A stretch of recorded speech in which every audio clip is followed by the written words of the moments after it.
Olá a todas e a todos que estão acompanhando essa live da Rede Teia, que também está sendo transmitida no Jornalismo Universidade Positivo. Boa tarde, obrigada por estar com a gente. Eu quero começar agradecendo ao Juca Kfouri, esse brilhante jornalista e comentarista esportivo, por aceitar o convite. Muito obrigada, Juca, por estar aqui com a gente agora. É um prazer enorme. Não sou tão brilhante quanto você disse, você é muito generosa. Vamos que vamos, Sandra.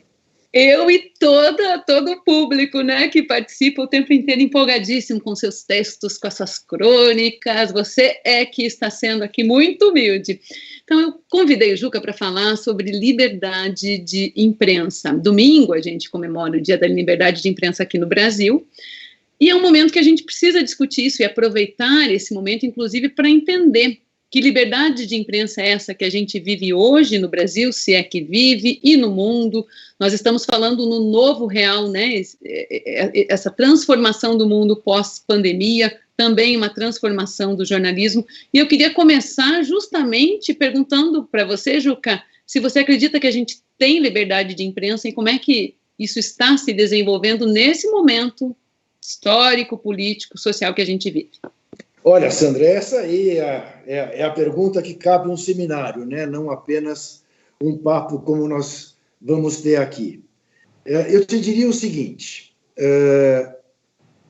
no Brasil, desde o fim da ditadura, quando definitivamente não havia liberdade de imprensa, a gente aprendeu, a duríssimas penas, e conquistando espaços, nós jornalistas, dando cotoveladas para ampliar o nosso espaço e, de fato, exercer uma liberdade de imprensa.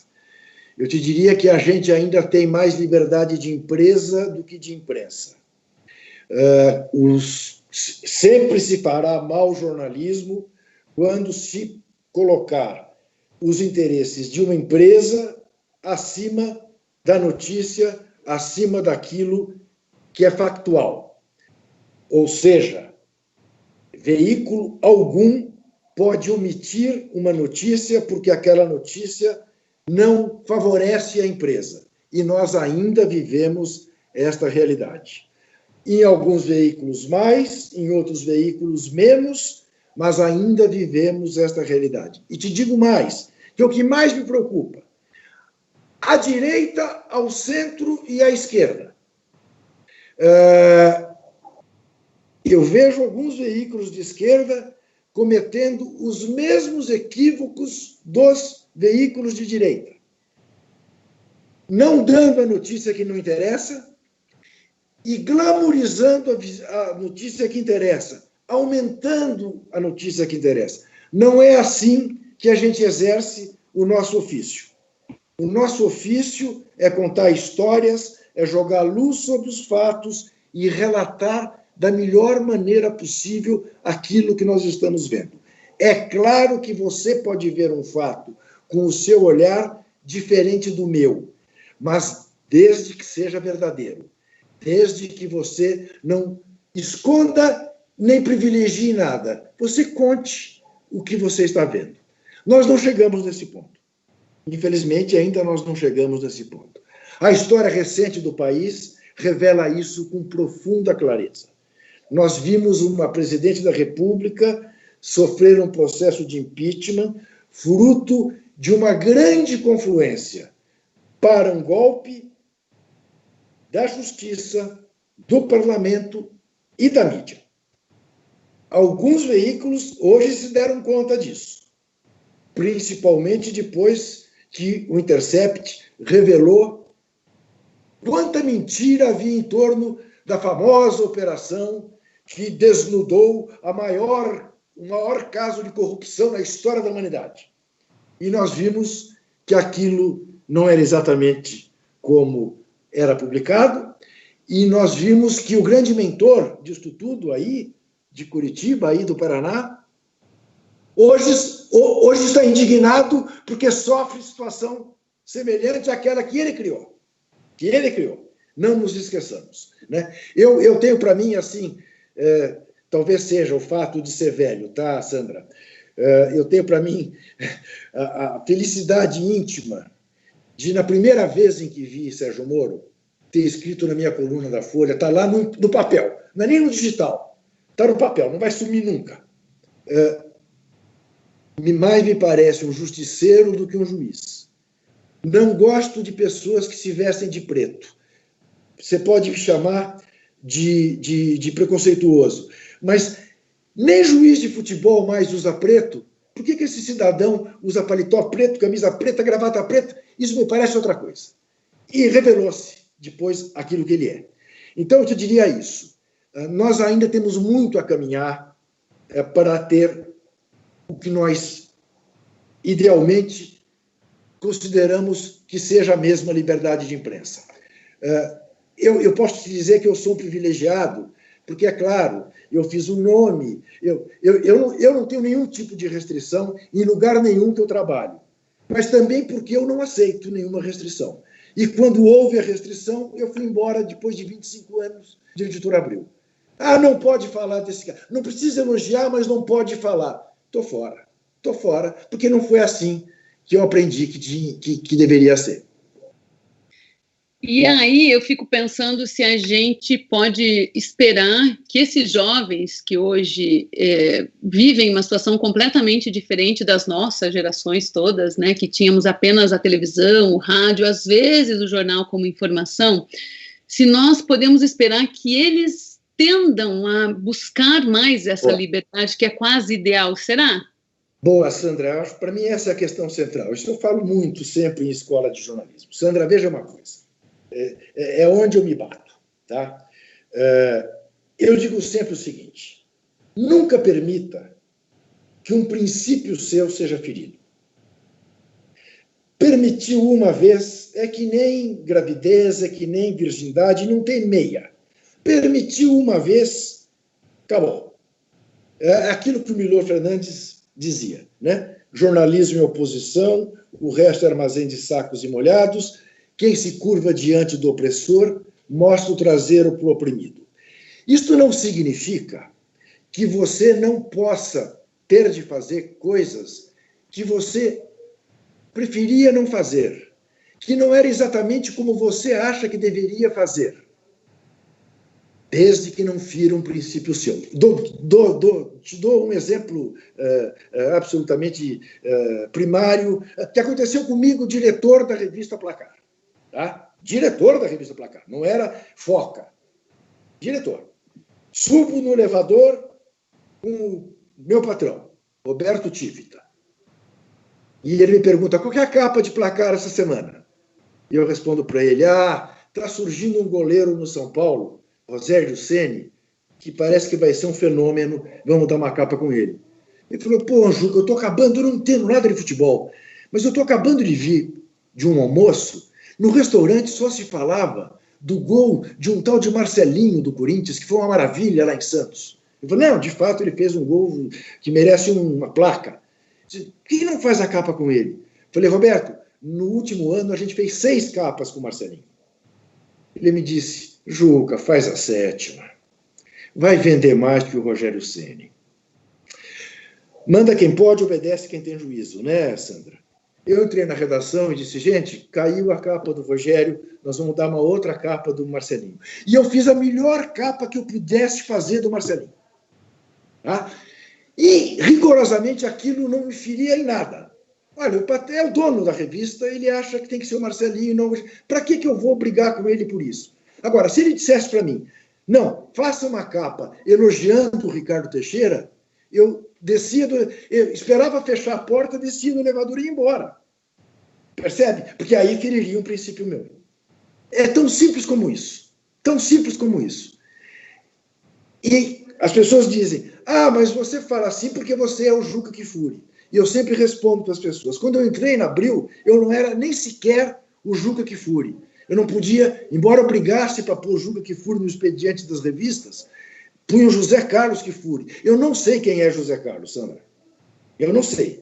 Nunca ninguém me chamou de José Carlos. Se alguém berrar na rua, José Carlos, eu não olho. Juca, eu olho. Eu dizia, mas meu nome é Juca. Quando eu fui trabalhar na Placar, eu dizia, põe a Juca.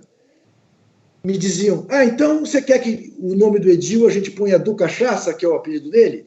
O nome do Marco Aurélio Guimarães, você quer que a gente ponha Jangada, que é o apelido dele? Eu dizia, não, é diferente. Esses são apelidos aqui nossos, internos. Eu não, eu sou Juca para todo mundo, para minha família. Só pude pôr Juca, que fui no expediente, quando eu virei diretor da revista. Fui chefe de reportagem um tempo. Era José Carlos. Tá? Bom, o José Carlos nunca permitiu que lhe quebrasse um princípio. Entendeu? É isso. É tão simples como isso. Né? Muito bom, não conhecia a história do Juca e do José Carlos, viu? Como a gente sempre ouve histórias novas do Juca, é uma delícia. E você que está participando pode mandar perguntas para a gente aqui também. Juca, a Ana Emília, a jornalista, ela faz uma pergunta que tem tudo a ver com o que a gente está discutindo. Ela diz assim, como é ser um jornalista que se posiciona tão claramente, quais vantagens e quais desvantagens isso lhe traz, e se você conseguiria, perante o que está vivendo hoje, não se posicionar? Ana, beleza de pergunta. Ana, eu desde o início da minha vida, quer dizer, e eu comecei, né, na imprensa esportiva, eu deixei muito claro para todo mundo que me lia que eu era corintiano. Porque essa é uma pergunta que todo leitor faz, todo telespectador faz, todo ouvinte faz, e eu achei que não tinha por que esconder. Já que eu sou transparente, eu quero que você saiba, quando você ouvir a minha opinião, ler a minha opinião, você estará lendo um corintiano. Bom, isso traz alguns dissabores, do tipo, até ele, que é corintiano, admitiu que foi pênalti contra o Corinthians. Ele não admitiu que foi pênalti contra o Corinthians porque ele é corintiano. Você ouve isso, tá? Mas o que eu brinco sempre nas palestras que faço, Sandra, é dizer, se não for por virtude, faça por oportunismo. Porque eu se dei bem desse jeito. Tá? Da mesma maneira, a questão política. É claro que eu não vou entrar aqui na vibe a objetividade jornalística. Todos nós temos lado. Por quê? Porque nós nascemos num determinado lugar, somos filhos de um pai e de uma mãe, fomos formados de uma determinada maneira, temos uma visão de mundo.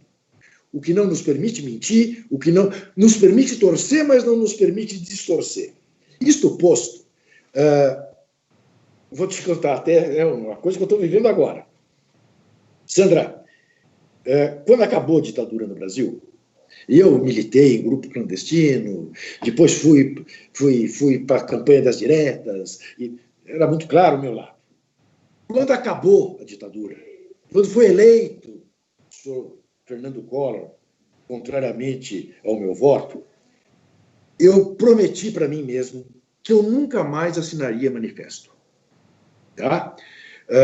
Eu não entrei em partido algum, minhas únicas participações partidárias, se quer que se pode dizer que eram partidárias, foram as clandestinas durante a ditadura. Eu até brincava, dizia, não, essa coisa de ser de partido legal não tem graça nenhuma, o negócio é ser clandestino. Muito bem. Prometi para mim mesmo que eu nunca mais ia assinar nada. O que eu tenho assinado de manifesto nos últimos dias é uma grandeza. E aí você me pergunta, bom, então você quebrou sua promessa. E eu vou te responder. Eu assino hoje documentos aos 70 anos de idade, como assinava aos 20, aos 25, pelas mesmas razões. Porque se eu fosse jornalista na Segunda Guerra Mundial, eu não teria dúvida de que lado eu estaria. Que eu não estaria no eixo nazifascista. Que eu estaria cobrindo com simpatia a resistência da União Soviética, dos Estados Unidos, da Inglaterra. É a mesma coisa. Com fascismo, eu não tergiverso e não negocio. Então é muito claro. Agora, isso me custa o quê, Sandra? Eu que fui aluno de Dona Ruth Cardoso, na Faculdade de Ciências Sociais. Eu que fiz o seminário do Capital orientado pelo professor Fernando Henrique, quando ele já estava cassado na Universidade de São Paulo. Eu, durante muito tempo, fui tratado pelos petistas como tucano. Hoje eu sou tratado como petralha. E eu digo sempre, repito sempre uma frase de uma jornalista de Israel, que eu gosto muito, que ela diz o seguinte: eu só vou dormir feliz no dia em que eu apanho de árabes e de judeus. Entendeu? Eu só vou dormir feliz no dia que eu apanho de corintianos e de palmeirenses. É isso. É isso. E ponto. Agora as pessoas sabem, podem me achar uma besta quadrada, agora as pessoas sabem que eu sou uma pessoa autêntica, que eu estou dizendo exatamente aquilo que eu penso e qual é a minha visão de mundo. Eu acho que isso é um ganho. Causa dissabores? Causa. Mas talvez você seja muito menina para ter conhecido este personagem. Você conheceu um personagem do Ziraldo chamado Jeremias o Bom? Está vendo? Jeremias o Bom era isso. Jeremias fazia questão absoluta de estar bem com todo mundo. Então, eu vivia em cima do muro. Tem um quadrinho do Ziraldo famoso que é o seguinte: Jeremias era botafoguense. E ele está vendo um jogo com a camisa do Botafogo entre os dois filhos dele. Os dois filhos são Flamengo. Tá? E o Botafogo faz um gol. E os meninos fazem cara de choro. Ele se levanta pé ante pé, vai até o banheiro, se tranca, gol! E só grita gol no banheiro. Tá? Para não magoar os dois rubro-negrinhos que estavam ao lado dele. Era assim o Jeremias. Eu não tenho complexo de Jeremias. Muito bom. E dentro disso, de você sempre ter assumido a tua postura corintiana, você também participou da criação da democracia corintiana, a não sei que a minha pesquisa... Então, eu queria entender como é que foi isso e como é que você observa agora esse retorno. Em vários momentos a democracia se posicionou, né? Mas neste momento de isolamento, de Covid, ir para a rua, ter aquela manifestação que iniciou tão bonita, né? Com democracia chegando ali na Paulista, em frente ao MASP, e que terminou como terminou. Como é que você analisa essa questão de segurança, de necessidade... Então, Sandra, vamos lá. A maior torcida organizada no Corinthians, a par de franjas violentas, ela nasce em 69 contra um ditador que existia dentro do Corinthians, que era o presidente do Corinthians há muitos anos, Vadielu, deputado da Arena, tá? Do partido que apoiava a ditadura, autor de um discurso fartamente responsável pela prisão, tortura e morte de Vladimir Herzog, em 75. Ele era deputado aqui da Assembleia Legislativa de São Paulo. E a Gaviões da Fiel nasce contra ele. Tá? Na Gaviões da Fiel, abriu-se pela primeira vez em público uma faixa pela anistia ampla, geral e restrita no Brasil. Em fevereiro de 69, no Morumbi, num jogo Corinthians e Santos, com mais de 115 mil torcedores. Quando a polícia chegou para desfazer a faixa, quem tinha erguido a faixa já tinha sumido. Dois deles, aliás, dois corintianos, Chico Malfitani, que está hoje em ação ainda, e Antônio Carlos Fon, ambos jornalistas, belíssimos jornalistas. O Fon, durante anos, foi talvez o melhor repórter de polícia de São Paulo.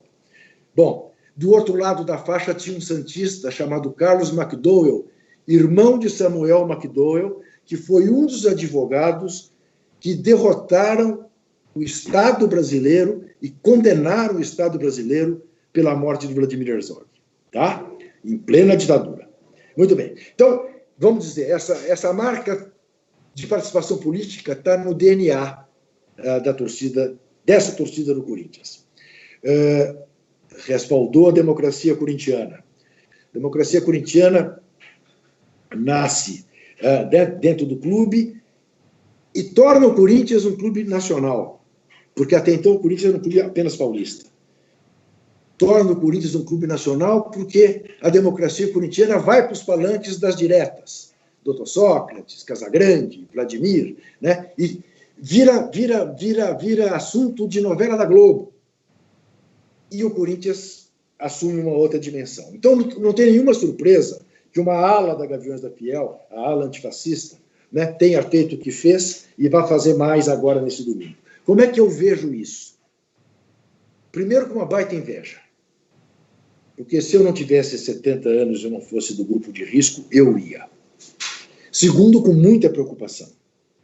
Com uma preocupação central da questão da pandemia, né? O Brasil é o único país do mundo que está relaxando o isolamento social sem ter feito o isolamento social que devia, né? Então, nós já temos uma tragédia com mais de 34 mil mortos, e essa tragédia só tende a aumentar.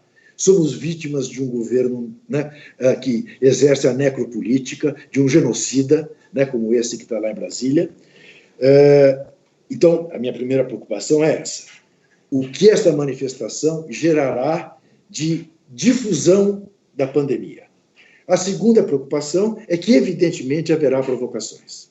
Haverá infiltrados, como houve aí em Curitiba, na manifestação antirracista, aquele episódio de queimar a bandeira, que foi tão claramente uma provocação que no dia seguinte o grupo que organizou foi lá botar outra bandeira junto com a PM. Tá? E a gente sabe que, infelizmente, a PM não tem nenhuma preocupação com a imparcialidade, que a PM tende a bater nos democratas e a proteger aqueles que, de fato, são os terroristas. Ao mesmo tempo, Sandra, eu fico me perguntando se a gente tem o direito de dizer para a garotada, não vá. Tá? Por que eu tenho essa opinião? Por uma razão. Esses fascistas não precisam de motivo para fazer o caos. Lembre-se do que foi o atentado ao Rio Centro, em 81, quando a ditadura estava nos estertores e uma ala grande do Exército não queria que houvesse a distensão lenta, gradual e segura. E o que aconteceu então? Foram lá um sargento e um capitão botar uma bomba num show de música no Rio Centro, onde tinha, sei lá, 3 mil jovens, em homenagem ao Dia do Trabalhador. Para sorte da história do Brasil, aquela bomba explodiu dentro do carro deles. Matou o sargento e feriu gravemente o tenente. Mas tornou claro que era o exército que ia pôr a bomba, porque a bomba ia ser imputada à esquerda. Né? Então, não se esqueça que nós temos um presidente da República que quis pôr bomba nas adutoras do Rio Gandu. E a Veja publicou o croquis feito por ele. Foi expulso do exército, praticamente, por causa disso. Né? Só não foi preso, como deveria ter sido. Talvez tivéssemos nos livrado dele, se a justiça militar tivesse tido a coragem, né, de fazer o que ele merecia. Terroristas são eles, não são os antifascistas. Você dizer que antifascista é terrorista, dá a medida de quão fascista você é. Então, eu vejo assim, preocupado, mas eu acolho. O Felipe Pena foi meu entrevistado no início da tarde e ele mandou um abraço para você e me pediu para fazer uma pergunta. Como é que você analisa a possibilidade desses movimentos de rua, desses jovens, e são mais jovens que vão justamente por conta de se sentirem um pouco menos vulneráveis ao vírus, né, embora haja toda a preocupação e nós estejamos todos isolados, se esses jovens vão começar a pedir impeachment e se pode surgir um movimento assim, como a gente já viu em outros momentos históricos? Eu acho claramente, eu acho que o Fora Bolsonaro está nas ruas, né? Os partidos todos já pediram impeachment, né? Inúmeras associações, a começar pela Associação Brasileira de Imprensa, já pediu impeachment.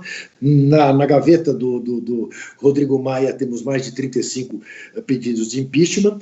E é a tal história. Eu ouvi ontem, Sandra, 2 frases assim que são duras, são chocantes, mas eu acho que são muito verdadeiras. Uma bom, eu tenho 2 filhos que irão à manifestação.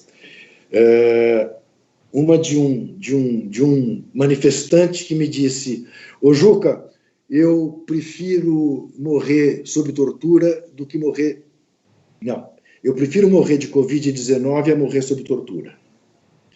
Essa é uma frase. A outra: "Eu não vou ver a ditadura se instalar da janela. Nós não podemos deixar as ruas para os fascistas." E isso é, de fato, é uma escolha de Sofia, mas é isso mesmo. É uma sinuca de bico. Quer dizer, a gente vai deixar, embora os atos bolsonaristas sejam cada vez menores, mas nós vamos deixar que só eles estejam nas ruas? Né? Eles espalhando a pandemia? Agora, eu preferia que ninguém espalhasse a pandemia, entendeu? Mas é tua história, a vida da gente não é assim. Eu não tenho coragem de falar, não vão, entendeu? Eu preferia que meus filhos não fossem. Eu não vou mentir. Eu vou ficar, eu sei, eu já estou tenso desde já, eu sei o domingo que eu vou passar. Mas eu sei o que eu fiz quando tinha a idade deles. Essa questão histórica, né, do que já viveu é interessantíssima. É claro, é claro. Eu não posso ouvir de um filho e falar assim, o que é isso, pai? Amoleceu? Né? Não, eu sou seu pai. E veio uma pergunta do Brian Valêncio, que é um jornalista jovem. Se eu não estou enganada, Brian se formou ano passado, e ele fala exatamente disso. Você vem do jornalismo esportivo, que está quase sempre do lado oposto do jornalismo político, segundo ele, e daí ele pergunta qual é a importância de expor opiniões sobre os mais variados temas, como você faz com frequência. E daí a pergunta do Brian me lembra um pouco, né, que ir para a rua acaba sendo tendo essa exposição, e a gente viu uma campanha do Felipe Neto pedindo para que os youtubers se posicionassem, e vimos alguns youtubers se posicionando depois dessa campanha. Ele disse que ia parar de seguir, enfim. Como é que o jornalista faz isso, né? No teu caso, você já nos contou como é que você faz, e a gente cobra isso dos colegas. Como é que faz isso? Como é que... Então, veja bem. Primeiro eu diria para o Brian o seguinte, eu não sou um jornalista esportivo, eu sou um jornalista. Tá? Eu já tive programas de entrevista que não tinham nada a ver com esporte, com futebol, né? Numa TV aí, do Paraná, quando ela foi lançada, a CNT, tinha aqui na TV, fazia aqui na TV Gazeta, o Juca ao vivo, entrevistava políticos, gente da cultura e o babá. Hoje tem um programa semanal na TVT, de entrevistas políticas. Além disso, a dissociação do esporte e da política é uma mentira que não para em pé. E é uma mentira pregada por aqueles que fazem a pior espécie de política. O João Avelange, quando presidente da FIFA, dizia que a FIFA era uma entidade suprapartidária, que a FIFA não se metia em política. O que lhe dava a saída, a desculpa, a justificativa para andar de braço dado com ditadores da África, com ditadores da América. O que lhe deu a oportunidade de fazer uma Copa do Mundo sob a ditadura do Videla na Argentina em 78.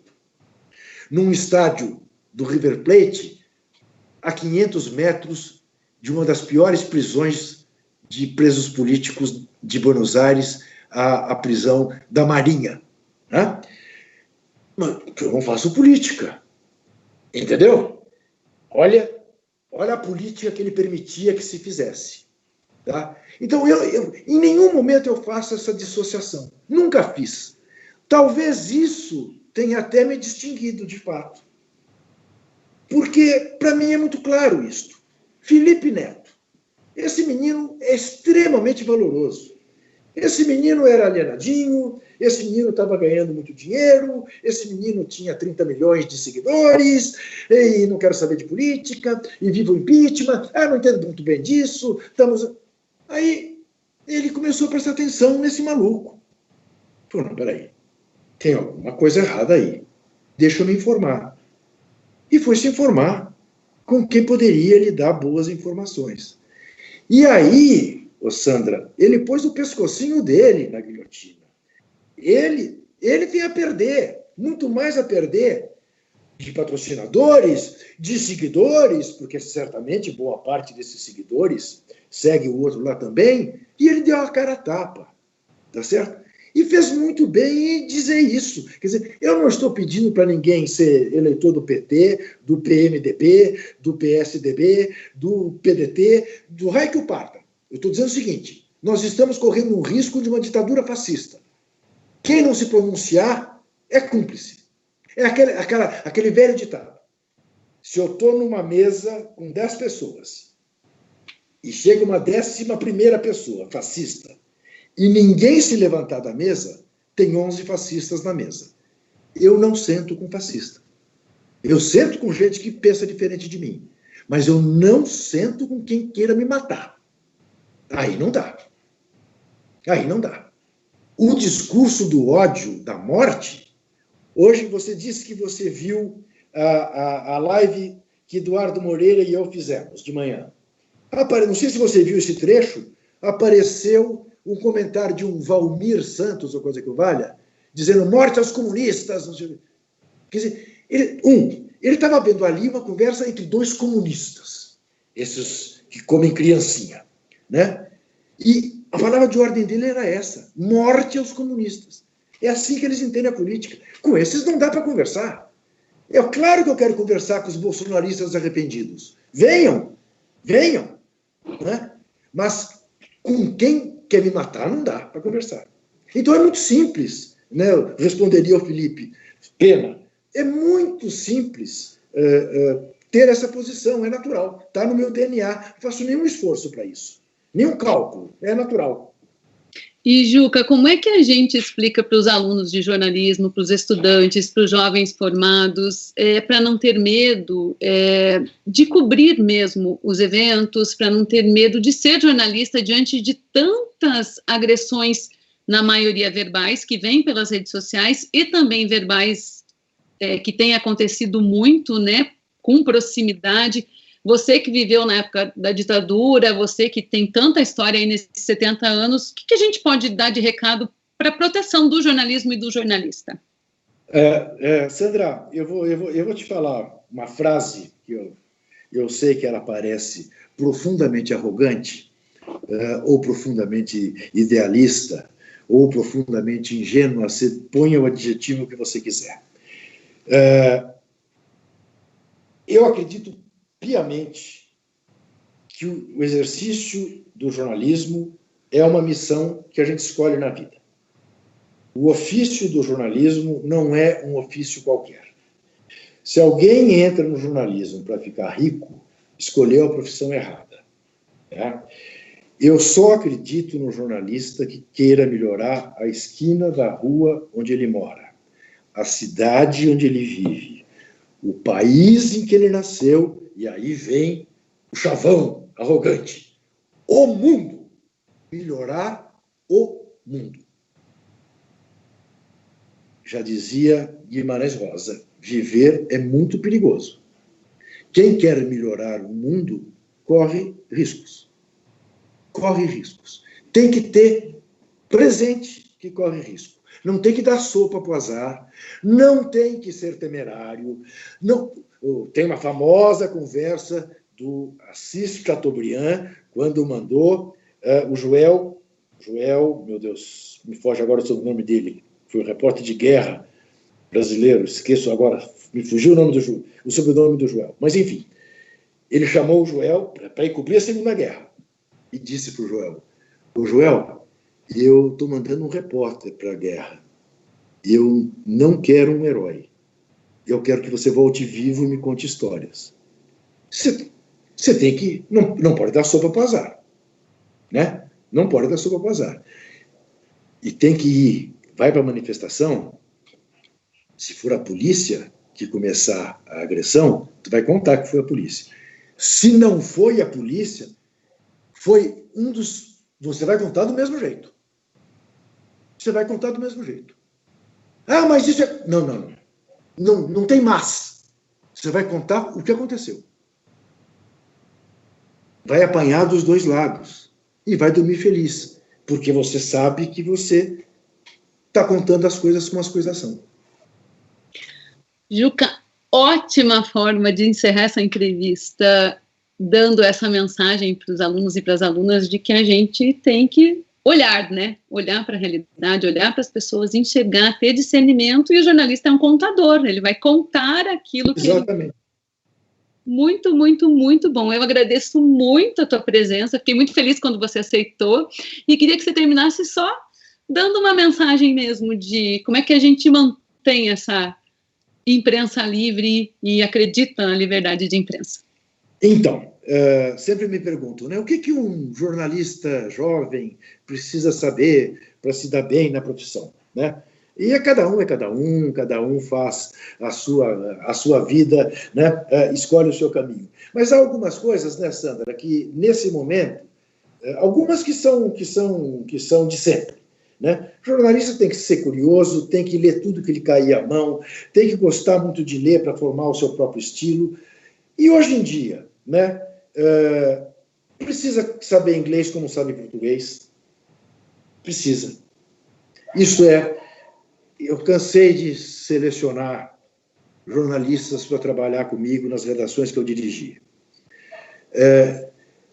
O currículo que chegava, é claro que se chegava um currículo da USP e chegava um currículo de uma faculdade mequetrefe, eu tendia a pôr o da USP e para olhar com mais atenção. Mas quando aparecia no currículo diploma de Cambridge, diploma de Oxford, em inglês, esses eu separava. Tá? E isso, estou falando, 25 anos atrás. Hoje é obrigatório. É obrigatório. Né? E tem que entender dessas geringonças todas que eu, para minha surpresa, acabei sendo capaz de entender. E hoje em dia, quando me perguntam qual é a sua profissão, eu tenho que pensar antes de dizer sou jornalista, porque se eu bobear, eu falo sou blogueiro. Entendeu? Que eu jamais imaginei que fosse me escravizar como me escravizou. Mas tem que saber lidar com todas as plataformas. Tem que saber. E é isso. Sensacional. Muito obrigada por essa mensagem positiva. E assim, vamos lá, galera, vamos. Te digo mais, para dar uma mensagem inteiramente positiva. Sei que muito jornalista mais velho chega em palestras para os jornalistas jovens e dizem: mas vocês escolheram jornalismo?